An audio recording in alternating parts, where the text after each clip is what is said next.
अगर आज तुम्हें ये पता चल जाए कि तुम्हारी जिंदगी वैसी नहीं है जैसी तुम समझते आए हो, अगर तुम्हें ये एहसास हो जाए कि तुम सिर्फ ये शरीर नहीं हो, अगर तुम्हें ये समझ में आ जाए कि तुम्हारे हर दुख, हर डर, हर संघर्ष के पीछे एक गहरा कारण है, तो क्या तुम सच जानने के लिए तैयार हो?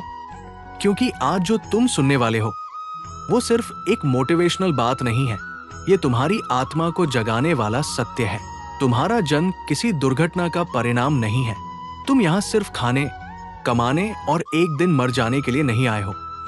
तुम्हारे अंदर एक ऐसी शक्ति छुपी हुई है जिसे अगर तुमने पहचान लिया तो तुम्हारी पूरी जिंदगी बदल जाएगी।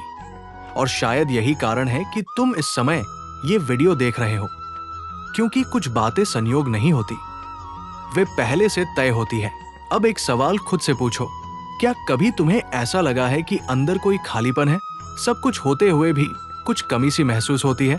कभी ऐसा लगा कि दुनिया की भीड़ में भी तुम अकेले हो? या फिर ये कि जिंदगी सिर्फ भागदौड़ बनकर रह गई है? अगर हाँ, तो गीता कहती है ये संकेत है कि तुम्हारी आत्मा तुम्हें पुकार रही है। लेकिन समस्या क्या है? समस्या ये है कि हमने पूरी जिंदगी खुद को गलत पहचान लिया। हम सोचते हैं मैं ये शरीर हूं, मेरा नाम ही मेरी पहचान है, मेरी सफलता ही मेरी कीमत है, लोग मेरे बारे में क्या सोचते हैं वही मेरी वैल्यू है। लेकिन गीता कहती है ये सब अस्थाई है, ये सब बदलने वाला है। एक दिन शरीर बदल जाएगा, नाम मिट जाएगा, दुनिया भूल जाएगी, लेकिन एक चीज कभी खत्म नहीं होगी, आत्मा। यही सबसे बड़ा रहस्य है। आत्मा क्या है? गीता कहती है, अर्थात आत्मा कभी जन्म नहीं लेती और कभी मरती नहीं। अब जरा इसे महसूस करने की कोशिश करो। अगर तुम आत्मा हो तो तुम्हारे सारे डर किस चीज के हैं? मौत का डर, हार का डर, लोगों को खोने का डर, अपमान का डर। इन सब की जड़ क्या है? शरीर और अहंकार से जुड़ाव। और यही कारण है कि इंसान पूरी जिंदगी डर में जीता है। लेकिन जिस दिन इंसान समझ जाता है कि वो सिर्फ शरीर नहीं है, उस दिन उसके अंदर कुछ बदलना शुरू हो जाता है। अब सोचो, अगर इंसान सिर्फ शरीर होता तो फिर इंसान और जानवर में फर्क क्या रह जाता? जानवर भी खाते हैं, सोते हैं, डरते हैं, अपनी इच्छाएं पूरी करते हैं।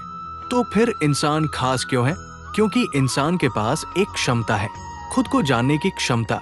यही मनुष्य जन्म का असली उद्देश्य है। मनुष्य जन्म इतना दुर्लभ क्यों कहा गया? गीता और अनेक ऋषियों ने कहा है कि मनुष्य शरीर लाखों जन्मों के बाद मिलता है।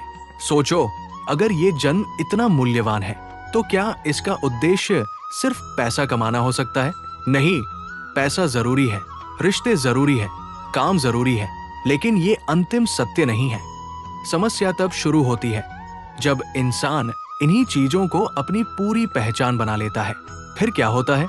अगर पैसा चला जाए तो इंसान टूट जाता है। अगर रिश्ता टूट जाए तो जिंदगी खत्म लगने लगती है। अगर लोग सम्मान न दें तो अंदर दर्द होने लगता है। क्यों? क्योंकि हमने अपनी पहचान बाहर की चीजों में बना ली और बाहर की हर चीज बदलती रहती है। असली समस्या क्या है? गीता कहती है मनुष्य की सबसे बड़ी समस्या दुख नहीं है, अज्ञान है। अज्ञान मतलब अपने असली स्वरूप को भूल जाना।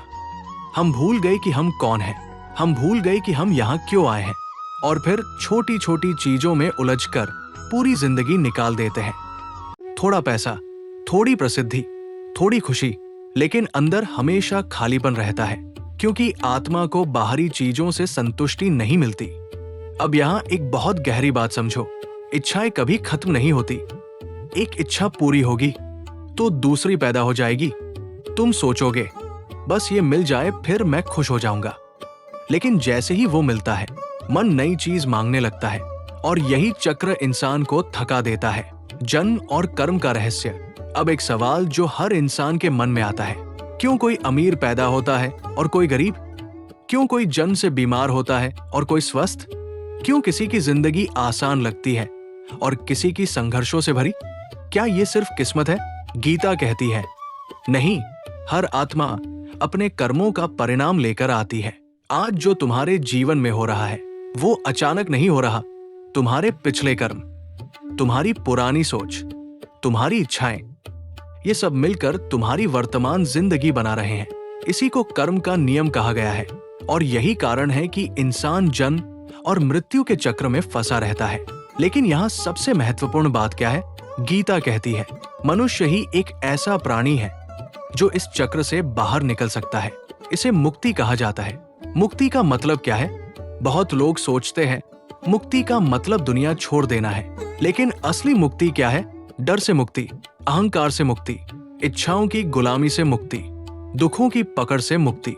मतलब दुनिया में रहकर भी अंदर से स्वतंत्र हो जाना। यही असली आजादी है और यही कारण है कि कुछ लोग कठिन परिस्थितियों में भी शांत रहते हैं, जबकि कुछ लोग छोटी बातों में टूट जाते हैं। फर्क बाहर की परिस्थितियों में नहीं, अंदर की स्थिति में है। दुनिया इंसान को क्यों भटकाती है? अब सोचो, अगर आत्मा का उद्देश्य जागना है तो फिर इंसान जाग क्यों नहीं पाता? क्योंकि दुनिया हर पल उसका ध्यान बाहर की तरफ खींचती है।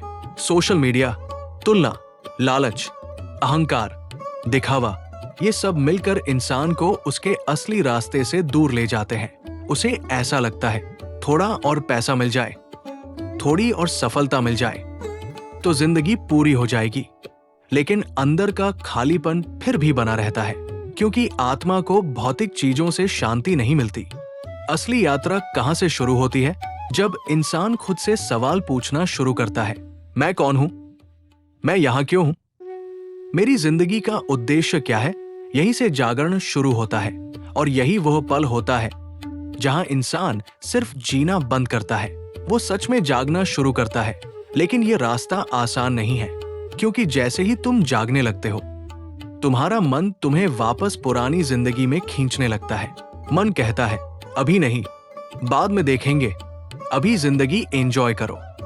और इसी बाद में के चक्कर में पूरा जीवन निकल जाता है। लेकिन अब सबसे बड़ा सवाल शुरू होता है, अगर हम आत्मा हैं, तो भगवान कहाँ है? क्या सच में भगवान हमारे अंदर है?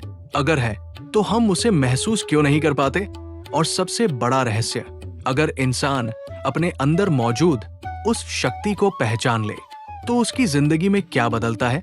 अगले भाग में तुम जानोगे मनुष्य जन्म का सबसे गहरा रहस्य, परम सत्य क्या है और कैसे इंसान अपने अंदर छुपे भगवान को महसूस कर सकता है। अगर आप चाहते हैं कि मैं इस गहरे ज्ञान का अगला भाग भी लेकर आऊं, जहां हम जानेंगे भगवान हमारे अंदर कैसे मौजूद है, मन को नियंत्रण कैसे करें और आत्मा की असली शक्ति क्या है, तो कमेंट में जरूर लिखें पार्ट 2।